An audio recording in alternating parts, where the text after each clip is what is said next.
Last time we talked in detail about zombie processes, in what kind of scenarios they appear, how are they created, what exactly are zombies, then how to track them on your system, how can you find which processes are zombies, and then what to do with them. Are they always dangerous? And of course the answer is case specific, so it's not always the case that you have to take some action. Sometimes they are cleaned up automatically after just a couple of seconds. Of course, everything is case specific, so there is no one single formula for that.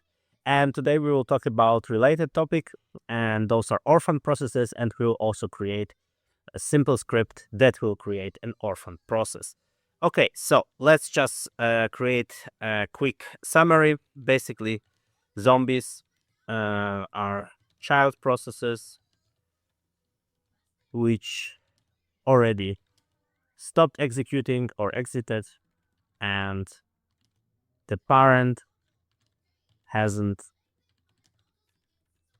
called wait yet.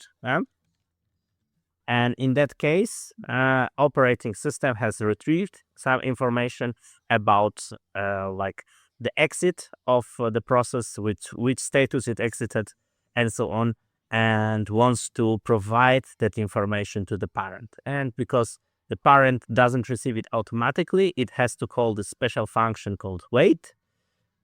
The operating system marks your process as zombie. It has special marking, and that's zombie. And then another related kind of process, which is also a child process but different kind of scenario, is child is still running and the parent already has exited. Child is still running and the parent already terminated. Then we have so-called orphan. It lost its parent. So how can it happen? Well, first let's import some things. OS, a lot of low-level functionalities available in Python, and everything related to operating system, hence the name OS. And another thing, time, to simulate some work. We will not create that much code that will need many seconds or even many minutes to execute. We will just create a couple lines of code which execute almost instantly. That's why we need this time to give us some time to check for the process to not execute immediately, and we will be able to see what's exactly happening and how to figure out whether process is an orphan process or not. But first, let's just remind ourselves of the most important concept here, and that is PID. And so from OS, we can use the following function, get PID. Each process on your system has a unique identifier, process ID, PID. So each time I run this, I will get a different number. Of course, after many retries, it can repeat, but generally, the operating system gives me some number which is currently available. And no other process during the run of this one will have exactly the same number. It's like a unique identifier. And now I can create a child process using fork. Fork is one of the ways to create a child process. Another is exec, and each has some specific consequences. But we will not go deep into it. Just right now we are creating a child process using fork. And so if I run it like this, nothing happened. I don't see anything different, just this first number, because up until this point, there was only parent process. But if I store this in a variable and print after this forking, it should appear, sorry, not PID, but print PID, and I store it in a variable, the result of this, and then print it here. It will appear now 2 times.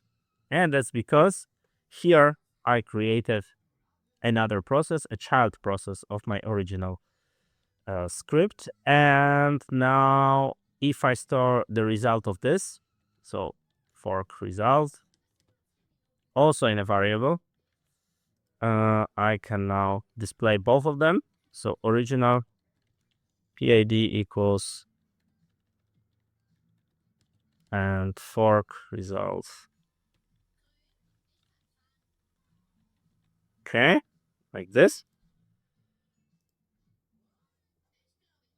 And you can see that for one of them is the original process, the parent, and another is the child. For one of them, both numbers, no, sorry, not both numbers are the same, but for one of them, the next number, the number that the fork in the fork result is almost the same as the original PID. And that is because the parent receives the PID of the child.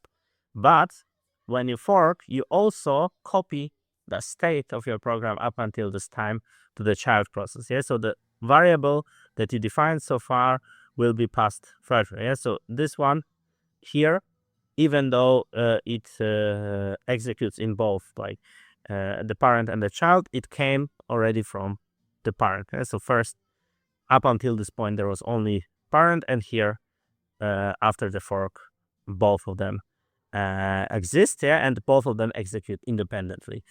And now, if I print also current PID, I can call it here current PID, original PID, and the fork result. Then you can finally see it. Yeah, so the current PID is this, and is the same as this. That means that this is the parent process. And the fork result is this, 80,560, and this is the same as current PID of my child. So I can distinguish between the parent and the child by checking the fork result. And if the fork result is anything other than 0, that means that I am inside the parent. So what I can do, I can here go to sleep for some time, for 60 seconds, for example. But I want to sleep only inside my child process. Yeah? So if fork result is different than 0, that means that we are where? We are inside the parent, and then we can already exit here.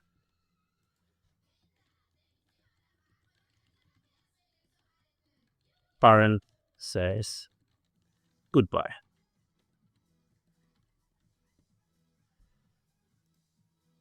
Parent says goodbye. And this is already executed by what? By the child, but only once, since the parent exited and child goes to sleep. So if I open a second terminal and I run ps with arguments aux, aux, and grep for Python processes, I will see some Python processes from my system, but I can also find this one. And this is still running. Sorry, I'm back now, and let's just start it again since it stopped. Let's restart it, and let's just display with PS everything here and the common flags to have like full amount of information, and just grep for Python again just to see that it's here. Yeah, we have our script.py, that one, and the PID of this process is 82,325. It's exactly the same as what we see here.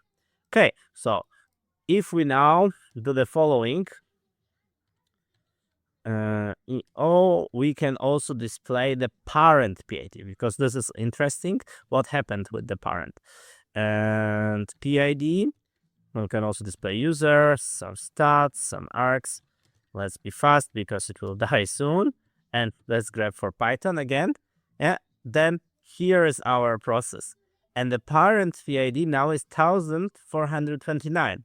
What is this? Let's see in a second. But the original PID was very different. And that's because child is still running and the parent already has exited. And our parent is dead by this point, and the child was still running when we ran this. Of course, now it's already 60 seconds is over, so it's no longer there, but we can check what exactly is this 1429. So if we just display this minus p 29, it's system D. Well, but I thought that system D always runs with the PID of 1. And that's true, but this is a system D that's running under my user. So there is like this general system D, which is also running with the PID of 1, and then there is this one which is running inside my user space. So once the parent is dead, operating system registers it and reassigns another parent. Yeah, that's the orphan process. Yes, it doesn't literally have no parent at all. Its original parent is simply dead, and as with like human orphans, they can get adopted, or here in case of operating system and processes, they are always adopted by some other process. And in case of modern Linux systems, this is always system D, which adopts those processes.